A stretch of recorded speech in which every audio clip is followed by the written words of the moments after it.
우리가 지난 주일을 가리켜서 성령 강림 주일이다. 성령이 오신 날을 기념하기 위해서 성령 강림 주일로 지키고요.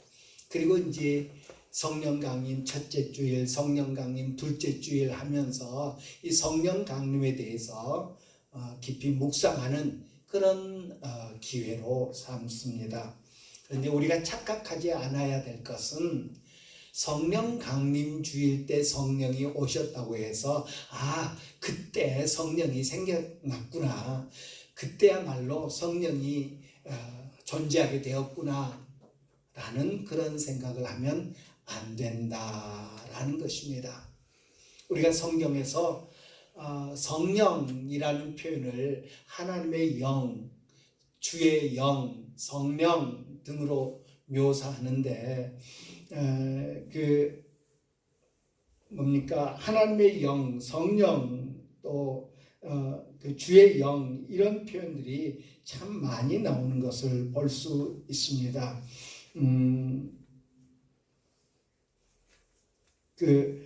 창세기 1장 2절에 보면 그 땅이 혼돈하고 공허하며 흑암이 깊음 위에 있고 하나님의 영은 수면 위에 운행하시니라 라고 그렇게 말씀하여서 처음으로 하나님의 영에 대해서 언급된 구절입니다. 이는 빛이 있음에라고 하는 3절부터 시작되는 창조 이전의 모습입니다. 그 1장 2절이 참 난해한 성경 구절이거든요. 거기 보면 땅, 흑암, 수면 이런 말이 있습니다. 그것은 하나님이 창조하신 다음에 생겨난 것인데 그런 표현들이 있다. 그래서 참 난해한 구절인데 하나님이 세상을 창조하시기 이전에 의 모습을 소위 혼돈의 시대, 카오스라고 하는 그런 단어를 써서 혼돈의 시대의 모습을 우리가 이해하기 좋게 표현하는 것이라는 사실을 우리는 기억해야 될 것입니다. 알지 못하는 것을 알 수 있도록 아는 것을 이용해서 묘사하는 방법이 우리의 이해를 돕기 위한 방법이지요. 아프리카의 세렝게티라고 하는 그런 큰 공원이 있다고 그러는데요. 거기에 들소니 무슨 누떼니 하면서 막 수만 마리가 한꺼번에 떼지어 이렇게 다닌다. 우기 건기에 따라서 그 대이동이 있다 라는 이야기를 듣습니다. 보지 않아서 그 모습이 얼마나 장관일지 모릅니다. 물론 TV를 통해서 봅니다만은 잘 모르지요. 직접 보는 것과 들어서 혹은 간접적으로 들어서 아는 것과는 큰 차이가 있지요. 최근에 BTS 방탄소년단이 싱글을 발표했어요. 곡을 하나 발표했는데 난리도 아닌 것 같습니다. 빌보드 차트의 5개 부분을 최단시간에 석권해버리는 그런 일이 있었어요. 여러분 관심이 얼마나 있는지 모르겠습니다만은 아무튼 누가 그런 표현을 썼더라고요. BTS의 기록은 BTS만 깰 수 있다. 전혀 다른 그런 가수들이 넘볼 수 없는 그런 대단한 기록이라고 그럽니다. 그래서 한번 제가 들어봤습니다. 별 감흥이 없던데요. 별 감흥이 없더라고요. 가사말이 좋고 춤 잘 추고 그 정도는 저도 이제 고개를 끄덕끄덕 하지만 별로 감흥이 없어요. BTS가 노래를 못해서 그럴까요? 제가 그 노래를 잘 몰라서 그럴까요? 문제가 누구에게 있을까요? BTS에게 있는 게 아니라 BTS가 문제가 있다고 그러면 제가 아미들한테 그냥 난리 날 겁니다. 제가 그 팝송을 K-팝 팝송을 잘 이해하지 못하기 때문에 아니 제가 즐겨 듣는 그런 음악이 아니기 때문에 그런 거지요.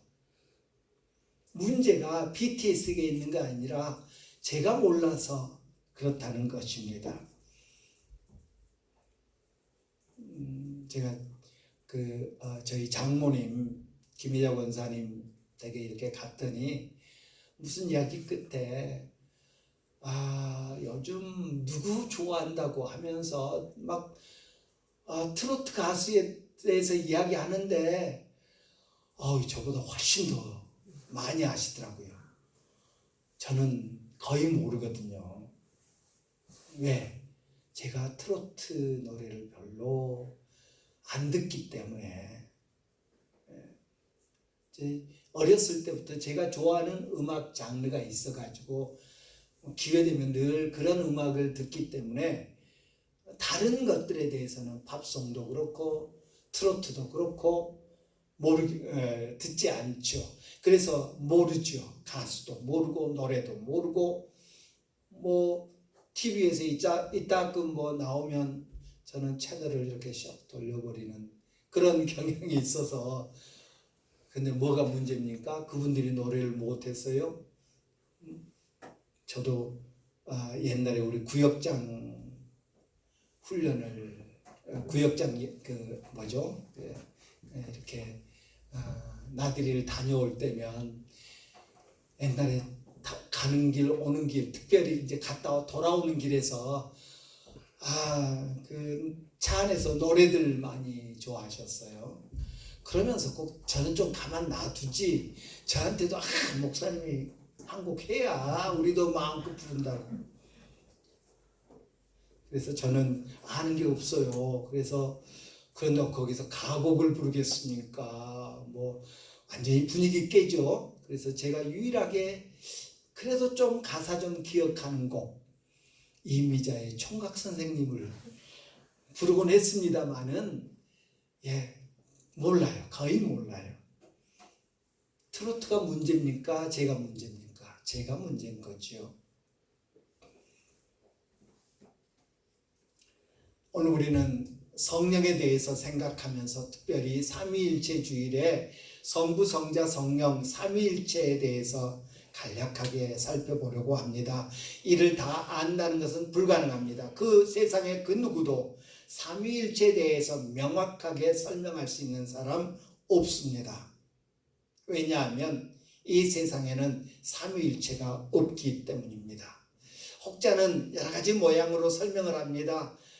물이 영하로 기온이 내려가면 얼기도 하고 상온에서는 일반 온도에서는 액체가 돼 있고 그리고 기온이 높아지면 온도가 높아지면 기체가 되지 않냐. 고체, 액체, 기체 이 모두 다가 H2O 물이지 않느냐로 삼위일체를 설명합니다. 틀린 설명입니다. 고체로 있을 때 기체가 되지 않습니다. 기체가 아닙니다. 액체로 있을 때 고체가 아닙니다. 혹자는 또 그렇게 설명하죠. 집에서는 어떤 사람이 아이들의 아버지이고 아내의 어머니이고 아내의 어머니가 아니죠. 아내의 남편이고 그리고 회사에 가면 그 똑같은 사람이 부장이고 사장이고 대리고 그러지 않냐. 한 사람인데 아버지도 되고 남편도 되고 직급 차장도 되고 그러지 않느냐. 삼위일체를 설명합니다. 틀린 설명입니다. 차장으로 일하고 있는 동안 그는 더 이상 아버지가 아닙니다. 남편에게는 아내에게는 남편이지만 자식에게는 남편이 아닙니다. 세상에는 삼위일체가 없습니다. 그래서 명확하게 설명할 수 없습니다. 세렝게티를 가보지 않은 저는 누군가가 세렝게티에 가봤더니 막 이렇더라 그러면 그 말을 믿어야 합니다. 내가 알지 못한 것, 내가 배우지 못한 것, 내가 경험하지 못한 것을 모르기 때문에 없다, 모르기 때문에 틀렸다 라고 말하면 안 됩니다. 대신 믿음으로 받아들여야 합니다. 알지 못하는 것을 아는 사람이 이야기할 때 그것을 믿음으로 받아들여야 합니다. 보지 못한 것을 본 사람이 이야기할 때 우리는 그것을 믿음으로 받아들여야 합니다. 우리 중에 누구도 부활하신 예수님을 본 적이 없습니다. 성령이 불의 혀처럼 갈라져서 각 사람 위에 임하는 것을 본 사람이 없습니다. 그런데 본 사람이 성경에 기록했습니다. 증언합니다. 우리는 믿음으로 받아들여야 합니다.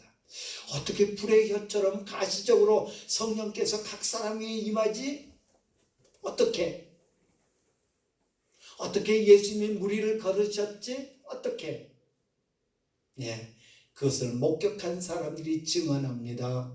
우리는 그것을 믿음으로 받아들여야 합니다.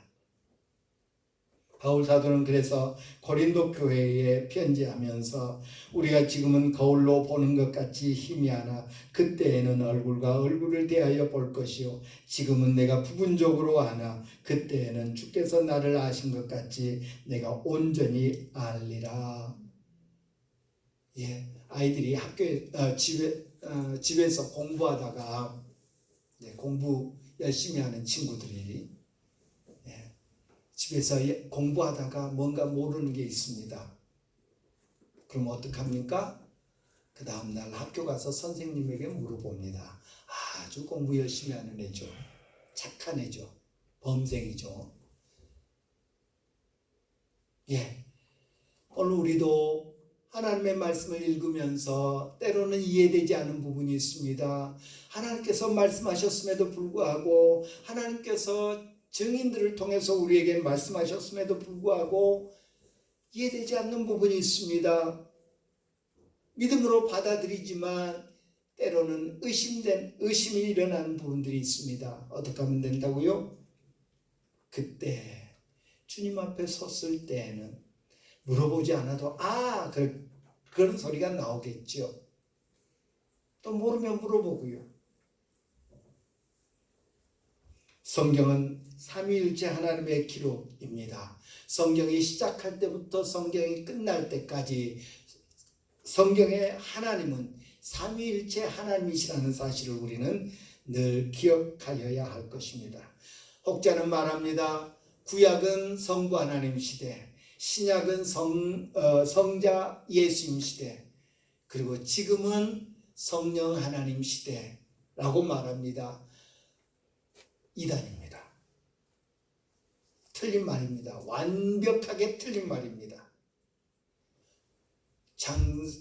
창조 전부터 영원까지 우리 하나님은 삼위일체 하나님이십니다.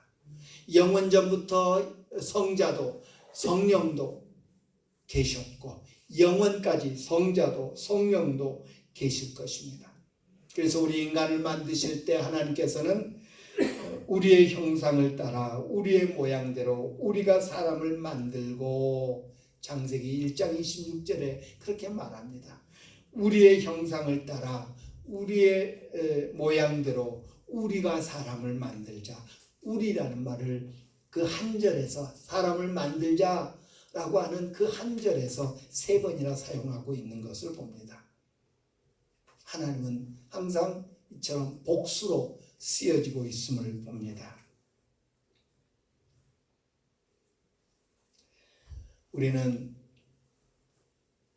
잘 알지 못하지만 지금 삼위일체 하나님을 인정하면서 신앙생활을 하고 있습니다. 그 대표적인 예가 기도라고 할 것입니다. 누구에게 기도하죠? 성부 하나님께 기도합니다. 누구의 이름으로요? 성자 예수님의 이름으로. 누가 그 기도를 돕죠? 성령께서 말할 수 없는 탄식으로 우리 기도를 도우신다고 했습니다. 하나님의 뜻대로 누구보다도 하나님을 잘 아시는 성령께서 우리가 하나님의 뜻대로 기도할 수 있도록 돕습니다. 따라서 우리는 잘 모르지만 성부 성령이 하나이시고 그럼에도 불구하고 성부가 제일 위고 그 다음이 성자고 그 다음이 성령이고 그런 위가 있는 그런 분에 대해서 명확하게 우리가 설명할 수는 없지만 우리는 신앙생활을 통해서 그렇게 삼위일체 하나님을 인정하고 있다는 것입니다. 오늘 우리가 교동문으로 읽었습니다마는 우리가 세례를 받을 때도 성부와 성자와 성령의 이름으로 세례를 베푸노라 하면서 삼위일체 하나님의 이름으로 세례를 받습니다. 오늘 본문은 삼위일체 하나님과 우리의 관계를 보여줍니다. 오늘 본문의 국한에서 범위를 아주 좁혀가지고 오늘 본문의 국한에서 삼위일체 하나님을 살펴봅니다. 성부 하나님, 아까도 말씀드렸습니다마는 성경에서는 성령이라는 말이 197번, 우리 개역 개정판 성경에서 성령이라는 말이 197번, 주의 영이라는 말이 11번, 그리고 하나님의 영이라는 말이 19번 등장합니다. 오늘 본문 역시 하나님의 영 14절에 보면 하나님의 영이라고 성령을 묘사합니다. 그렇습니다. 성령은 하나님의 영이십니다. 성부 하나님은 성령의 하나님이십니다.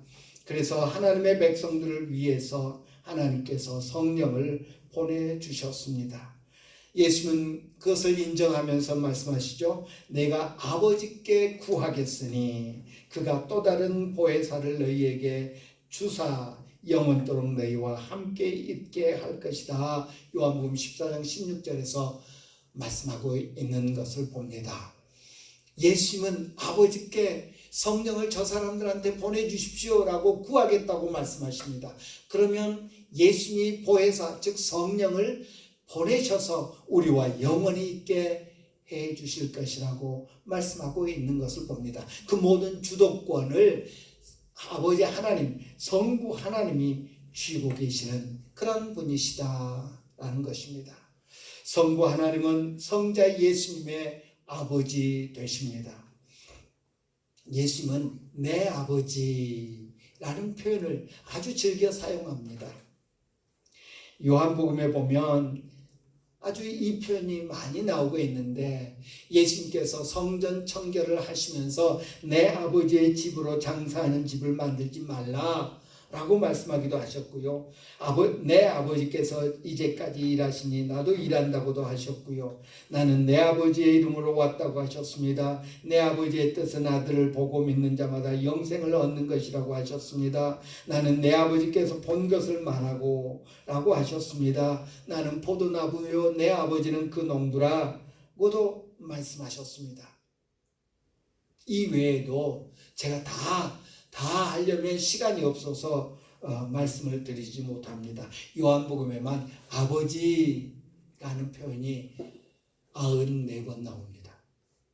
그만큼 예수님은 다른 복음서도 마찬가지고요. 아버지라는 표현 또 내 아버지라는 표현을 즐겨 사용하시더라라는 것입니다.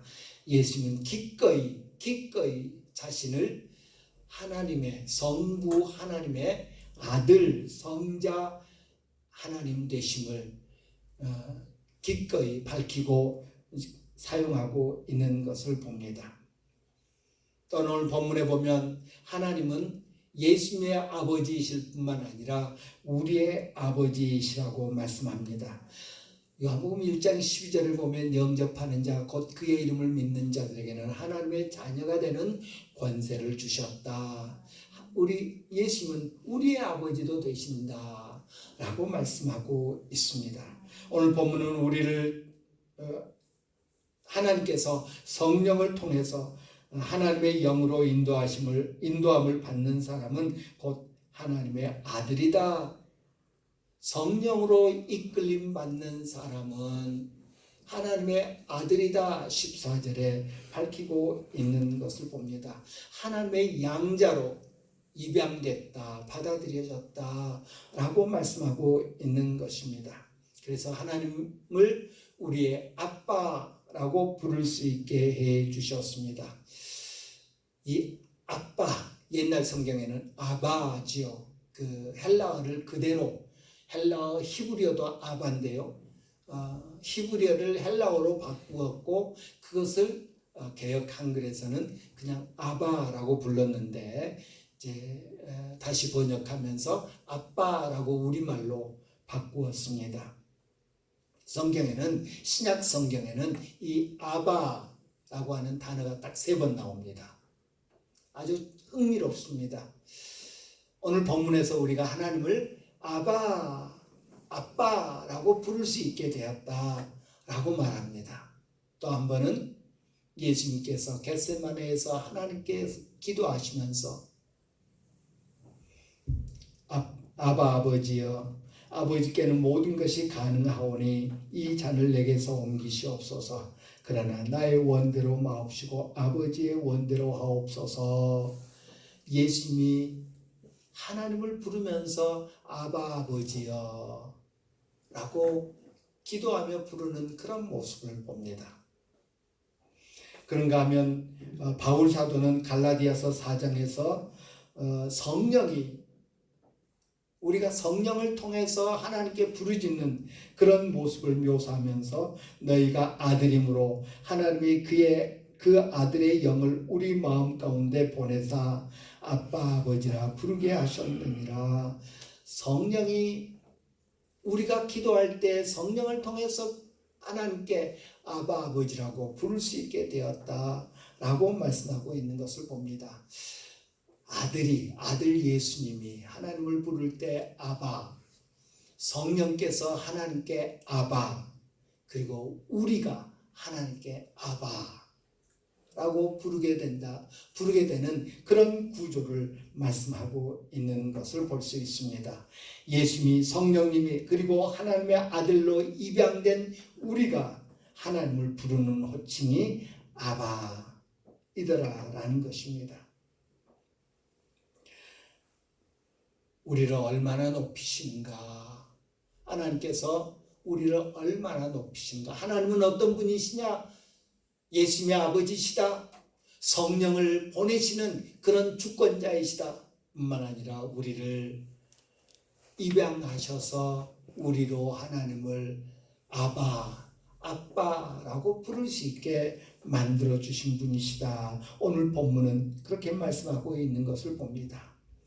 또한 예수님에 대해서 성자 예수님에 대해서 봅니다. 17절에 보니까 자녀이면 또한 상속자 곧 하나님의 상속자요 그리스도와 함께한 상속자니 우리가 그와 함께 영광을 받기 위하여 고난도 함께 받아야 할 것이니라 라고 했습니다. 예수님은 어떤 분이시냐? 우리가 받을 영광의 근원이요 본보기이시다 라는 것입니다. 니들 이만큼 영광 받을 거야 라고 본을 보여주신 분이 우리 주님이시다 라고 말씀하고 있는 것을 봅니다. 사이비 교주들, 이단의 교주들은 예수님을 실패자다라고 말합니다. 거의 100%입니다. 예수님 한 것처럼 말하는데 결국은 예수는 실패한 분이다. 그래서 내가 등장했다. 내가 왔다. 교주를 높이기 위해서요. 왜 실패자냐? 예수는 죽었잖냐? 예수는 죽었잖냐? 왜 죽었는지, 예수님이 왜 죽으셔야만 했는지, 그리고 죽으신 다음에 어떤 일이 벌어졌는지에는 별로 이야기하지 않습니다. 하나님의 어린 양, 유월절 양으로 죽으실 수밖에 없는 예수님. 그래야 우리가 대속을 얻고, 그래야 우리가 죄사함을 얻고, 그래야 우리가 하나님 앞에 떳떳하게 설 수 있게 되었고, 이런 것들은 강조하지 않습니다. 그리고 죽으신 다음에 부활하셔서 영광을 얻으셨다는 사실 별로 이야기하지 않습니다. 예수님이 실패자가 되어야 새로 등장한 자칭 메시아가, 자칭 구세주가 추앙을 받기 때문입니다. 그가 찔림은 우리의 허물을 인하며 그가 상함은 우리의 죄악 때문이라. 그가 징계를 받음으로 우리는 평화를 누리고 그가 채찍에 맞음으로 우리는 나음을 입었도다. 예수님의 고난에 대해서 애언하신 이사야 선지자의 애언이 얼마나 큰 의미가 있는가를 그들은 알려고 하지 않습니다. 예수님은 우리 죄를 위하여 죽으셨을 뿐만 아니라 무덤에 계시지 아니하고 잠자는 자들의 첫 열매가 되셨습니다. 예수님이 죽기까지 십자가에 죽기까지 복종하셨습니다. 나무 아래 달린 자마다 저주 아래 있다고 하신 그 저주를 예수님이 감당하셨습니다. 그런 아들을 내버려 둘 아버지가 있겠습니까? 우리는 능력이 없어서 자식들 이렇게 높여주고 싶어도 높여주지 못하지요. 국회의원들이 자기 자식들 이렇게 하는 거 보면 참 얄밉고, 뭔데 자기들은 저렇게 특권의식에 사로잡혀서 저러나 싶다가도, 그래 부모 마음이면 나도 부모인데 내가 할 수 있다면 뭔들 못 해주겠느냐, 나는 그런 생각이 들기도 합니다. 이러므로 하나님이 그를 지극히 높여 모든 이름 위에 뛰어난 이름을 주사 하늘에 있는 자들과 땅에 있는 자들과 땅 아래에 있는 자들로 모든 무릎을 예수의 이름에 꿇게 하시고 모든 입으로 예수 그리스도를 주라 시인하여 하나님 아버지께 영광을 돌리게 하셨느니라. 빌립보서 2장 9절부터 11절에 그렇게 말씀하고 있습니다. 낮아지셔서 십자가의 저주를 감당하실 정도로 낮아지시고 복종하신 예수님을 하나님은 높이셔서 모든 이름으로 예수를 주라 모든 입으로 예수를 주라 시인하게 만드셨더라.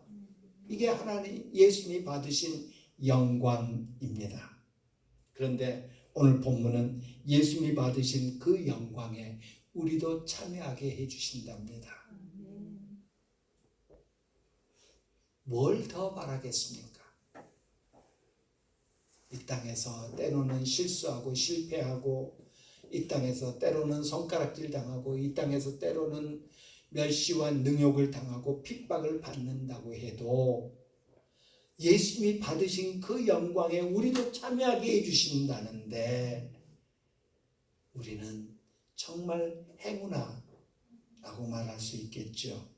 또 오늘 본문을 보면 예수님은 우리와 함께 하나님의 상속자가 되신다고 하셨습니다. 자녀이면 또한 상속자 곧 하나님의 상속자요 그리스도와 함께 상속자니라고 하였습니다. 바울 사도는 우리를 죄의 종노릇 하던 노예의 신분에서 입양된 아들의 신분으로 바꿔주십니다. 바뀌었음을 말합니다.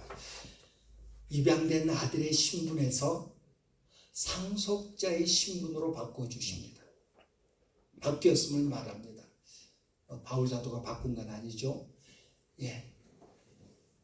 종노릇 하던 사람이 아들로 입양됐습니다.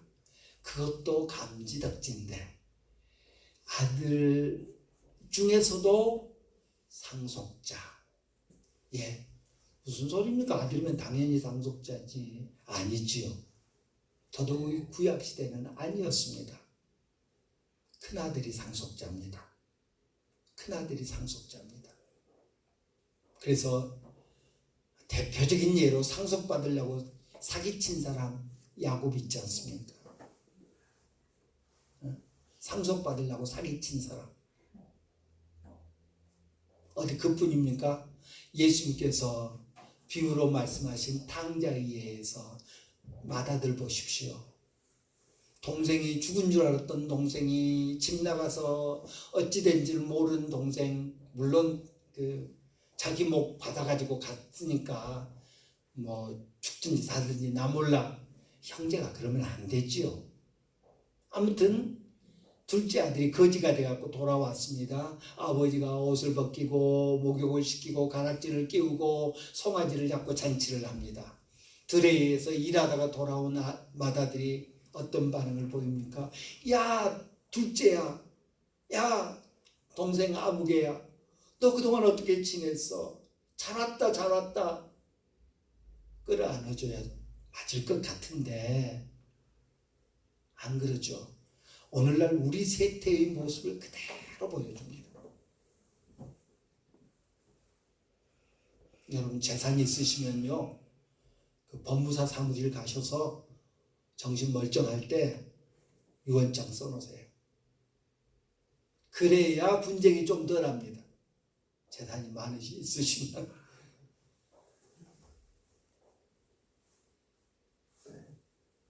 이 마다들이 뭘 걱정합니까? 자기에게 상속될 재산 걱정합니다. 쟤는 다 지껏 탕진했잖아요. 나머지 아버지 것은 다 내 건데 또 돌아왔네. 또 달라고 그러겠네. 또 아버지가 주시겠네. 예수 그리스도는 기꺼이 우리와 함께 상속하는 분이 되어주신다는 것입니다. 예수님이 나 안 해. 아버지 나 안 할래요. 아버지 것은 다 내가 상속할, 아버지 것은 다 내 거예요. 쟤들은 입양된 애들 아니에요. 먹여주고 입혀주고 재워주는 것만도 감지덕지지. 그럴 수 있지 않습니까? 아마 저 같은 이기적인 사람은 그랬을 것 같아요. 근데 예수님은 기꺼이 상속자 명단에 우리의 이름을 함께 기록해 주십니다. 우리를 포함시켜 주십니다. 그러면서도 기뻐하시는 분이 우리 예수님이십니다. 이걸로 우리 감사 조건 충분하지 않습니까? 이걸로 우리가 기뻐할 조건이 충분하지 않습니까? 예수님은 우리가 받을 영광의 본보기이기도 하시고, 예수님은 우리와 함께 상속받으실 그런 분이시다. 오늘 본문은 기록합니다. 성령은 뭡니까? 성령의 역할은 뭡니까? 먼저 성령은 우리를 도와주시는 분입니다. 13절 14절을 보면 우리가 육신대로 살면 반드시 죽을 것이로되 영으로서 몸의 행실을 죽이면 살리니 무릇 하나님의 영으로 인도함을 받은 사람은 곧 하나님의 아들이라 라고 했습니다. 13절을 쉬운 성경으로 보니까 성령의 도움을 받아 몸의 악한 일을 죽인다면, 바울 사도의 말씀처럼 우리가 날마다 우리 자신을 쳐서 복종시키고 싶습니다.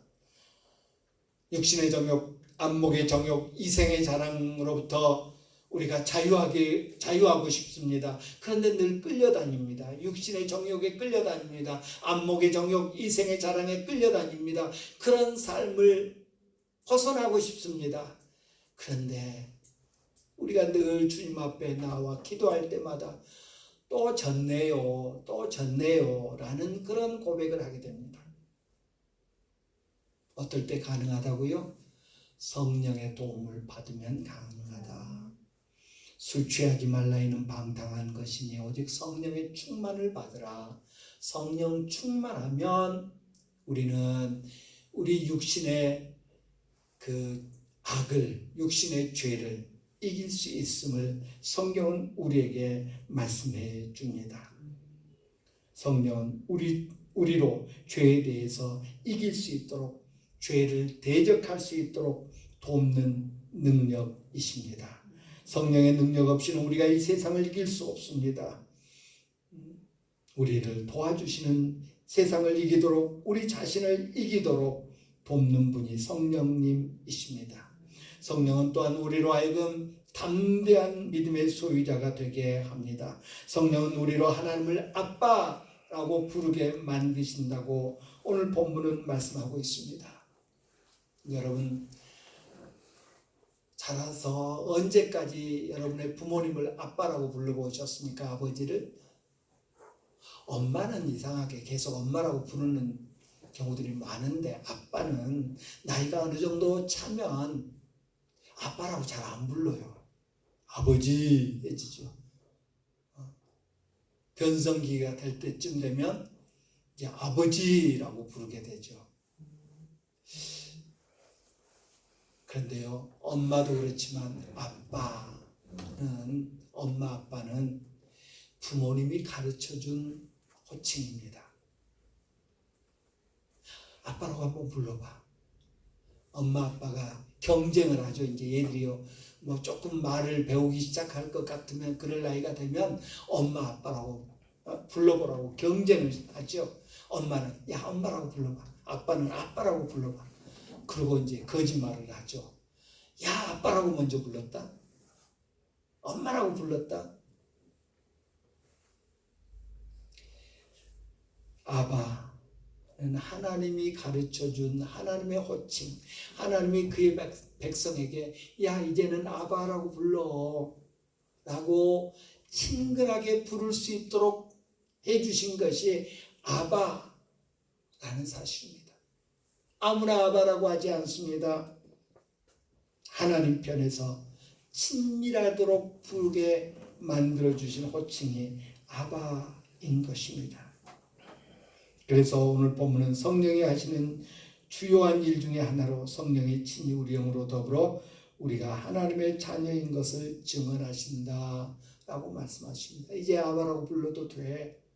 아바라고 불러봐. 아바라고 불러라 라고 말씀하십니다. 그리고 우리 마음속에 내가 하나님의 자녀이구나, 내가 하나님을 아버지라고 부를 수 있는 그런 존재가 되었구나 라고 깨닫게 만드십니다. 내적으로 외적으로 우리로 하나님의 자녀가 되었음을 증언해 주시는 분이 성령님이시다. 성령께서 우리 삶을 변화시키고 우리 입술을 변화시키셔서 우리 주변 사람들이 아, 저 사람은 하나님의 자녀가 되었구나 라고 인식하게 만들어 주십니다. 우리 자신에게도 그렇고요, 우리 주변 사람에게도 그렇습니다.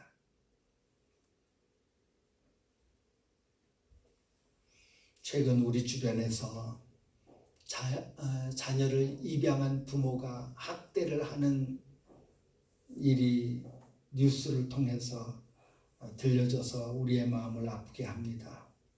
하지만 그런 학대하는 사람보다 가슴으로 낳은 아이를 정말 사랑으로 양육하는 그런 부모가 훨씬 더 많다는 사실을 우리는 기억합시다.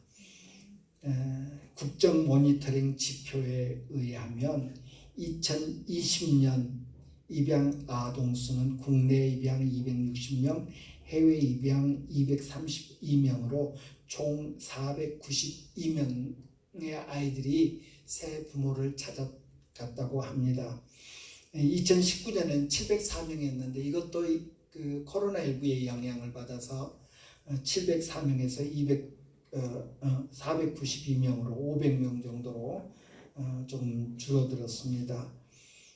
하나님은 삼위일체의 하나님, 그의 새 인격, 성부, 성자, 성령 새 인격으로 역사하시는 하나님이시다 라는 것을 우리는 성경에서 봅니다. 그런데 더 중요한 것은 삼위일체가 어떤 모습이냐 보다 더 중요한 것은 성부, 성자, 성령 그 삼위일체의 하나님의 공동체, 가정 안에 우리가 포함됐다는 사실입니다. 성부도 우리를, 성자도 우리를, 성령도 우리를 도우시고 높이시며 사랑하신다는 사실. 성부, 성자, 성령께서 모두 다 우리에게 관심을 두시고 우리를 보호하시며 우리를 인도하시며 우리를 도우신다는 사실을 기억하는 것이 더 우리에게 큰 은혜가 되는 줄 믿습니다. 우리가 뭔데? 성부께서도 성자께서도 성령께서도 지금도 우리를 위해서 일하고 계신다는 사실 우리는 잊지 않아야 될 줄 믿습니다. 기도하겠습니다.